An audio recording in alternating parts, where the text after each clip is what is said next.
Produtividade para quem quer tempo, Jerônimo Temel. Introdução. Estou escrevendo esta primeira página do livro em pé, literalmente. Sim, em vários momentos do dia eu trabalho em pé. Mas vamos deixar esse assunto mais para a frente. O fato é que parei por um instante para me perguntar o motivo real para eu estar fazendo isso. Você deve imaginar quanto trabalho dá escrever um livro, e eu precisava entender a razão de eu mudar completamente a minha rotina de vida, de sair da minha zona de segurança para escrever. Eu quero começar dividindo o que está se passando na minha cabeça nesse exato momento, enquanto eu escrevo esta primeira página. O fato é que este não é um livro que vai falar para você trabalhar mais, fazer lista de tarefas para, quem sabe, um dia conseguir dar conta de todas as atividades que fazem parte da vida moderna. Para começar a falar de como produzir mais com menos esforço e mais felicidade, é importante que você saiba qual o meu ponto de vista. Por que é importante ser produtivo? O que é produtivo? Como produzem as pessoas que têm o nível A? A produtividade. Acredito de verdade que depois de certo tempo de vida, todos nós, sem exceção, vamos vivendo só de histórias. Até consigo imaginar a figura daquele vovô que reúne a família para contar as histórias que viveu ao longo da vida. A pergunta que tenho a fazer é: de quais histórias você quer viver? E é muito importante entender que as histórias que você vai contar lá na frente são aquelas que estão sendo construídas exatamente agora. E posso lhe garantir que chegar perto da morte e não ter orgulho das histórias que construiu é desapontador. Pior até que a própria sensação do fim em si. E digo isso com propriedade, tanto por ter chegado bem pertinho da morte, como por ter construído anos histórias de que não me orgulhava contar. É disso que vamos falar neste livro, de como ter uma vida que lhe permita construir histórias incríveis, histórias de que você vai sentir orgulho de contar. E eu vou lhe ensinar como fazer isso mais depressa, com menos esforço, com muito mais felicidade. E, afinal, o que é, na prática, orgulhar-se da vida que tem? Vanglorizar-se das histórias que tem para contar. Depois de atender como coach mais de uma centena de pessoas individualmente e de ter contado com milhares de alunos que participam dos meus treinamentos online, consegui mapear quais são os elementos essenciais da felicidade. Percebi que passavam por mim muitas pessoas que sempre tinham a sensação de que faltava alguma coisa na vida delas, e algumas tinham tudo para ser felizes, mas a falta de conquistas materiais as deixavam frustradas. Outras tinham ótimas condições financeiras, mas se sentiam em desequilíbrio, engolidas pela vida. Havia ainda aquelas que contavam com muito tempo livre, mas adiava tanto que tinha de fazer que a vida passava e essas pessoas sentiam como se girassem em torno de si mesmas. Então parei para observar mais de perto tanto as histórias daquelas milhares de pessoas como minha jornada até naquele momento. Foi quando identifiquei que existem 4 elementos essenciais da felicidade. O primeiro elemento essencial da felicidade é a realização pessoal, que se refere ao sentimento de propósito, a sensação de estar cumprindo sua missão de vida. Pessoas que já atingiram esse elemento sentem paz interior, uma gratidão enorme por ter encontrado o lugar dela nesta existência. Tendem a ser indivíduos leves e agradáveis. O segundo elemento é a realização profissional, e aqui eu me refiro a qualquer tipo de atividade profissional, seja como funcionário de uma empresa, autônomo, empresário, estudante, seja como uma pessoa que dedica profissionalmente a cuidar da própria casa, da família, uma pessoa realizada profissionalmente utiliza seus talentos na potencialidade máxima e respeita seus valores de maneira integral. Essas pessoas que já se realizaram profissionalmente trabalham satisfeitas, não tem aquela sensação ruim no domingo à noite, pois a proximidade da segunda-feira não as incomoda. Elas não têm problema de falar sobre o trabalho, ao contrário, costumam se entusiasmar ao falar do seu respeito do que fazem no dia. Realização financeira plena é o terceiro elemento essencial da felicidade. Não adianta sentir-se realizado pessoal, profissional, se ainda não tiver alcançado todas as conquistas materiais que gostaria. Acredito que, de verdade, a vida pode ser mais do que toda e qualquer preço. Pessoa tem o direito de viver a vida em abundância, desde que siga o passo a passo necessário para chegar lá. Agora, qual é o número mágico da realização financeira? Eu posso garantir que ele existe, mas é totalmente individual e variável no tempo. Usando o meu próprio exemplo, a realização financeira para mim já foi sinônimo de um dia deixar de pagar aluguel e morar num apartamento de quarto e sala próprio. Depois eu quis ter uma cobertura duplex com um poste na garagem. E hoje eu posso ter dois. A realização financeira é algo bem diferente. Existem elementos essenciais da felicidade que está completamente ligado a cada indivíduo. Portanto, não sei ao certo qual precisa ser para se sentir realizado no aspecto financeiro. Mas o que eu posso assegurar é que, se você não chegar lá um dia, vai ter a sensação de que todo o esforço para atingir a realização pessoal ou profissional terá sido em vão. E para ser mais claro, uma pergunta que eu mesmo faria é a seguinte: mas, Jerônimo, e as pessoas mesmo sem grandes conquistas materiais são realizadas? Essa é uma pergunta excelente e a resposta é bem simples. É que muitas vezes, como no caso de algum artista de rua, por exemplo, as exigências materiais deles são muito simples e não há nada de errado nisso. Aliás, como regra, não há nada de errado naqueles que fazem voto de pobreza ou que se contentam quando faturam o suficiente para comer, nem com aqueles que querem morar numa cobertura duplex de frente para o mar. A pergunta certa a fazer é: quais são os bens materiais e as reservas financeiras que você precisa para se sentir plenamente realizado no aspecto financeiro? Essa resposta será o seu número.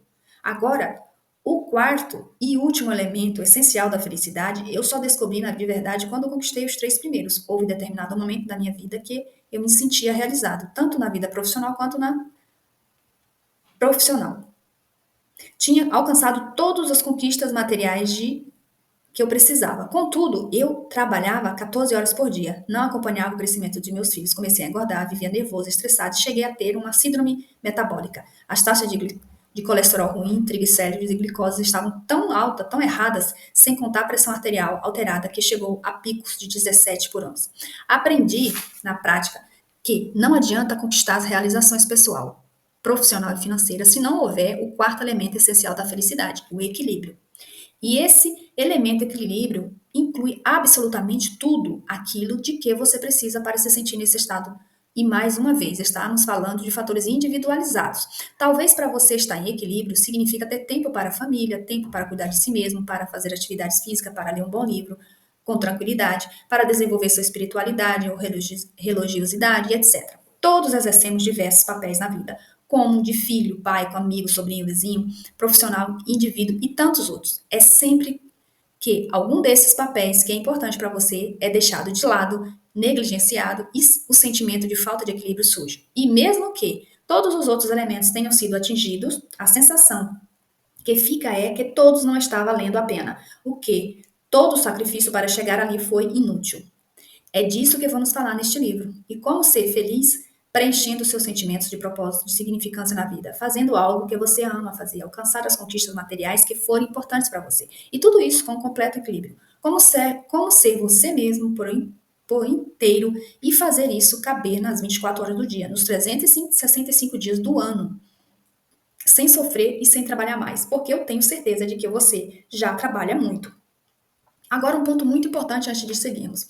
Uma vez que este livro é sobre como ter a produtividade nível A e eu valorizo muito o seu tempo, faço um convite para você reservar 30 segundos, olhar para a própria vida e responder as 4 perguntas que parecerem simples, mas que, por mais que pareçam, não são tão óbvias assim. 1. Neste exato momento, você sente que descobriu seu propósito de vida, que vive por sua missão, que se sente pleno como pessoa, realização pessoal. 2. Você tem um trabalho em que sente estar contribuindo com uma causa maior? Sente que o seu trabalho tem significância e que por meio dele exercita seus melhores talentos na potencialidade máxima e respeita seus valores? Você sente verdadeiro prazer de acordar todos os dias e fazer essas atividades? Seu trabalho faz você se sentir vivo e desafiado a querer ser sempre melhor? Não porque precisa ser melhor, mas apenas porque ama o que faz. Realização profissional. 3. Você já alcançou todas as conquistas materiais que gostaria? De modo que suas reservas financeiras atuais sejam maiores do que você precisa materialmente falando? Realização financeira. 4. Sente-se equilibrado em todos os papéis que exerce na vida, com pessoa, filho, pai, amigo, marido, mulher, e tempo de qualidade para as pessoas que ama, para fazer o que gosta e para cuidar de si mesmo? Equilíbrio.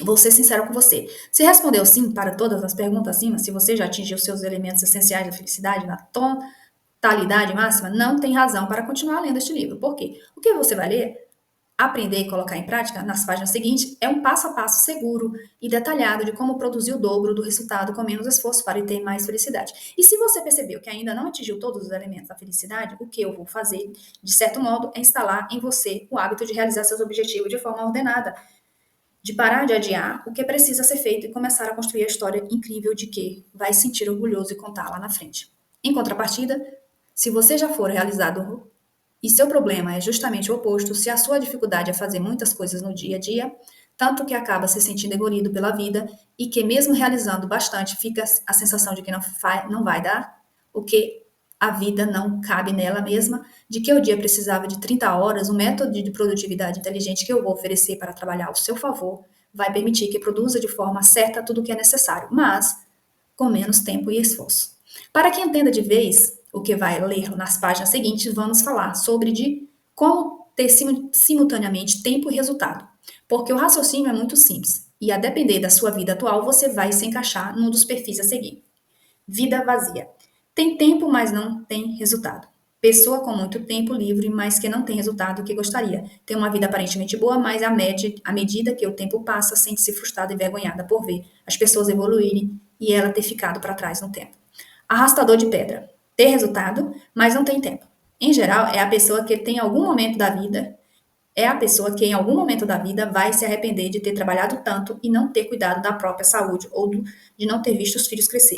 Costuma usar como desculpa o amor pela própria família, para justificar a ausência em casa e falta de cuidado com a própria saúde em prol do trabalho, sem fim.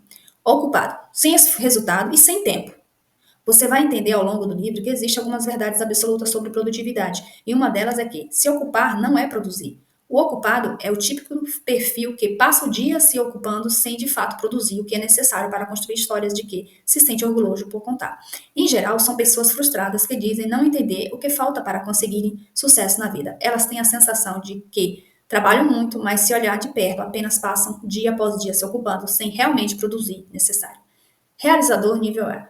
Tem resultado e tem tempo. Realizador nível A é aquele que tem tempo para fazer tudo o que ama na vida e ainda realiza tudo o que precisa para preencher os elementos essenciais da felicidade. E esse será o seu perfil, caso aceite colocar em prática o passo a passo que vou ensinar ao longo deste livro. Para terminar, há também o perfil típico do procrastinador, que é aquele que está sempre adiando o que precisa ser feito. Basicamente, a pessoa que quando decide que chegou a hora de fazer algo importante, se lembra bem naquele momento de que um monte de coisas bem menos importantes que precisam ser feitas. É a pessoa que se senta à frente do computador para escrever algo importante, para fazer um trabalho que já estava adiado há algum tempo, mas decide que antes de precisa arrumar a mesa, ou pagar uma conta, ou dar uma rapidinha olhada nas notícias do dia, ou limpar a caixa de entrada dos e-mails, ligar para alguém que ela não liga há muito tempo, organizar a pilha de papel, que nem ela mesma faz ideia do que há nessa pilha. Enfim, o cérebro do procrastinador é cruel, porque vai sempre achar um jeito de adiar o que é relevante e precisa ser feito, sempre achando uma brecha para executar tarefas secundárias que não levam a lugar nenhum. O procrastinador, em geral, acaba se encaixando no perfil do ocupado porque não é que ele passa o dia à toa. Muito pelo contrário, ele passa o dia pulando de tarefa em tarefa, mas nunca chega realmente àquilo que vai fazer diferença na vida dele. Diferença para construir histórias que ele, de fato, vai sentir orgulho de contar. O dia voa e, no final de tudo, ele tem a sensação de que não fez nada. Bom, se você está pronto para se tornar um realizador nível A, para conquistar realização pessoal, profissional, financeira e ter equilíbrio em todas as áreas da sua vida, tudo isso, com menos de esforço, é muito mais felicidade. Terei o prazer de conduzi-lo por essa jornada. Capítulo 1. A fábula da virada de ano e o monstro do dia a dia. Eu não era feliz com meu trabalho, mas me sentia realizado, simplesmente não tinha orgulho das histórias que eu estava construindo. E o pior é que eu não conseguia sair daquela situação. Eu não sei exatamente quantas vezes isso já aconteceu com você, mas já perdi as contas dos dias em que acordava de manhã com certeza de que aquele seria um dia incrível, que eu conseguiria ser bastante produtivo e que poria minha vida em ordem. Em todas as tarefas caberiam nele. No fim do dia, porém, a sensação que eu tinha era de que o dia tinha voado e eu não tinha feito praticamente nada. Uma história parecida com a que eu vivi tantas vezes é a do Carlos. Ele trabalhava em casa, e que para muita gente é um sonho, pois passa uma sensação de tempo para fazer tudo o que quiser e na hora que quiser. Rotineiramente, ele ia dormir com a sensação de que o dia seguinte seria diferente, produtivo, que antes de começar a trabalhar ele conseguiria fazer muitas coisas, como comer direito, fazer algum exercício físico. Na prática, logo de manhã, a rotina dele começa com o despertador do celular tocando por volta das 7 horas da manhã. Em seguida, Carlos estica o braço e no mesmo momento em que ele desliga o despertador, já aproveita para passar os olhos nas mensagens novas que chegaram.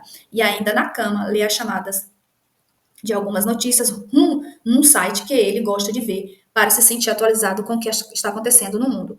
Aí, como está com o celular nas mãos, aproveita para olhar o que teve de novo nas redes sociais, até que resolve olhar os e-mails do trabalho, e-mail que nem sem pensar começa a responder aquilo que consegue, os e-mails que são complicados, ele marca novamente como não lido para deixar para mais tarde, enfim.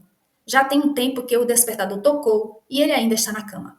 Quando vai se aproximando das 9 horas da manhã, ele percebe que não dá mais tempo de comer direito, com calma, muito menos de fazer exercício físico que tinha programado. Se fizesse naquele horário, do resto do dia estaria comprometido. Então, ele vai para a mesa do trabalho para começar o dia profissional, já com um sentimento ruim de não ter conseguido fazer o que queria antes de começar a trabalhar. Quando ele senta, quase instantaneamente as tarefas começam a pular na frente dele. E-mails, conta para pagar, mensagem, WhatsApp. Quando menos percebe, já deu meio-dia e ele praticamente ficou no modo automático até aquele horário. Ele queria ter progredido com seus projetos, mas ainda não deu. E o pior é que, quando ele consegue avançar um pouco em algum de seus projetos de vida, o sentimento que fica é que os e-mails se acumulam e ele começa a se sentir sufocado. Volta do almoço e praticamente o que acontece é o replay da manhã. Um monte de tarefa. Das 9 às 19 horas, ele nem consegue lembrar o que fez de útil no dia. De noite mesmo, exausto pelos menos, ele teria o tempo de jantar, tomar um banho, ler alguma coisa que ele tenha prazer, ou ver um filme, mas o cansaço é tão grande que ele acaba assistindo TV enquanto come alguma coisa no sofá. Mesmo dali, ele acaba dormindo. Há também dias em que prefere não ver TV e fica preso nas redes sociais até meia-noite. E quando se desconecta, ainda vem o sentimento de culpa por lembrar que está indo dormir tarde, que provavelmente já vai acordar cansado no dia seguinte da quantidade de tarefa que espera por ele.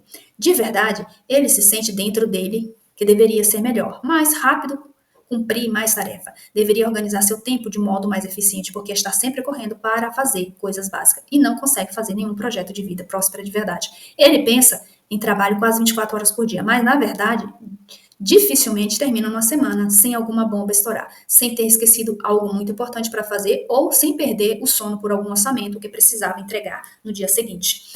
Carlos fez muito passo no dia, envolvido em tarefas do cotidiano, mas ainda não sabe o que, no fundo, ele não sabe produzir da forma certa.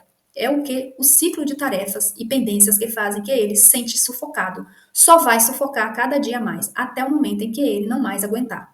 Carlos trabalha em casa, mas poderia ter o próprio negócio ou trabalhar numa empresa, ser profissional liberal, não importa. Da forma como ele vive, jamais vai conseguir benefício no contexto em que estiver vivendo, pois ele simplesmente não sabe como sair desse ciclo vicioso. Quantas pessoas assim você conhece? Gente que chega ao final do dia com uma sensação de que ele voou, ou pior, o dia não rendeu. Outra coisa que me era muito recorrente quando no final do ano se aproximava, batia aquela sensação de que o ano tinha passado voando, um sentimento de que misturava com a impressão de que cada ano a vida parecia passar mais rápido e mais depressa. No entanto, logo depois vinha a virada do ano, novas metas e esperanças renovadas. A certeza que dessa vez tudo seria diferente. Esse é o momento em que acontece a fábula da virada do ano. Metas escritas no papel, abraços de viradas de ano, som de rolhas de espumante estourando, esperanças renovadas, promessa de que este ano vai ser diferente. Comprometimento público nas redes sociais, em mensagens de WhatsApp e todo aquele ritual de Réveillon. Já vi isso acontecer com pessoas que querem emagrecer, mudar de emprego, passar um dos concursos públicos, abrir o próprio negócio físico ou digital, aumentar os lucros da empresa, terminar o trabalho de conclusão de curso da faculdade, aprender uma língua, viajar para o exterior, ganhar seu primeiro milhão, ter tempo para brincar com os filhos, cuidar da própria saúde, fazer atividade física e um monte de tantas outras realizações. Depois disso, tudo, o ano começa diferente, a fábula da virada do ano até parece que vai se concretizar. As metas começam a parecer inesquecíveis. Elas estão vivas na memória ou até registradas em algum lugar bem vista. As pessoas fazem lista do que tem de fazer, organiza-se até estuda algumas técnicas de produtividade, prioriza aquilo que deve ser feito para conseguir alcançar a meta. Eu estou falando da virada do ano, mas poderia ser qualquer momento em que se resolva mudar de vida. Muitas vezes a virada do ano pode ser representada por palestra motivacional ou por um vídeo no YouTube, que deflagrou o sentimento de agora vai. E isso pode acontecer a qualquer instante e ser disparado por qualquer fato que lhe dê o sentimento de ponto de virada. Qualquer um desses sentimentos pode produzir exatamente o mesmo fenômeno da fábula da virada do ano. Contudo, assim como a virada do ano, o tal ponto de virada vai se afastando, ficando para trás e começam a surgir os primeiros obstáculos. Chegam os primeiros dias que não rendem tanto. O que eu tinha de ser feito acabou ficando por fazer. Aparecem os novos dias que passam rápido demais. A quantidade de e-mails para responder às tarefas que tinha de ser feita naquele dia não deixa o tempo para avançar na meta principal. Mas, como confiança ainda é alta, fica a certeza de que foi uma exceção. Afinal, na próxima segunda, eu me organizo e retorno o caminho. Vem a segunda-feira e você até consegue voltar um pouco ao rumo, mas na terça tudo já sai do controle novamente. São dias em que metas não cabem, distrações de redes sociais, o volume interminável de tarefas que não levam a lugar nenhum, embora sejam obrigatórias, a sensação de dor, de dormir e não se sentir renovado na manhã seguinte e pronto. O monstro do dia a dia da vida moderna já engoliu a fábula e a rotina de dias que não rendem praticamente nada e de anos que voam e passam cada vez mais depressa. Já se instalou de novo, até que chega o final do ano e aconteceu o suposto ponto de virada e tudo recomeça. Assim, na vida vai passando e não sei se é o seu caso, mas muitas pessoas antes de aprenderem o que vou ensinar neste livro, contavam que se sentiam como se estivesse secando gelo na vida. E não importa o que fizessem, seus planos não progrediam. Pode ser que, ao olhar um pouco mais de perto para a própria vida, você se identifica com essa situação. Dias que não rendem nada, anos que voaram, metas que caíram na fábula da virada do ano e que logo depois foram engolidas pelo monstro. Eu já E já que estamos falando disso, vamos pensar um pouco mais sobre o tema. Por favor, responda para mim. Qual foi a última meta que você já estabeleceu para si e que acabou repetindo na virada do ano, mas que no ano após acaba engolido pelo monstro do dia a dia? Escreva aqui alguma das metas que caíram na fábula da virada do ano e que acabaram engolidas pelo monstro do dia. Talvez você tenha respondido à questão anterior ou simplesmente tenha seguido adiante na leitura. Deixe-me explicar. Por que você está de parabéns, se estiver respondido ou não? Se você tiver respondido. Ou, caso não tenha feito, porque deve voltar e responder antes de seguir em frente. Neste primeiro momento, precisa apenas que você compreenda e acredite que este livro é um método completo, testado e comprovado por diversas pessoas e que cada passo e exercício contido nele foi meticulosamente desenvolvido para produzir a maior e melhor resultado possível. À medida que você avança nas páginas, vai entender com clareza a razão da importância de preencher todos os exercícios e, mais do que isso, verá que todas as peças deste livro vão se juntar, perfeita e completamente. Cada anotação dessa tem uma razão específica e, com frequência, voltaremos a algumas delas. Outras surgirão e se conectarão entre si mais para a frente. Então, certifique-se de que você registrou quais foram as suas últimas metas pessoais, profissionais ou financeiras, que foram iludidas pela fábula da virada do ano e depois destruída pelo monstro do dia a dia. É só para registrar. E eu mesmo caí na fábula da virada do ano por 14 anos seguidos, sempre prometendo para mim mesmo que aquele seria o ano da virada de vida e que eu conseguiria deixar o emprego que não me realizava para então montar um negócio e levar a vida a qual eu me orgulharia. Mas poucas semanas depois acabava engolido pelo monstro. Antes de falar como eu saí dessa armadilha, eu vou contar como caí nela.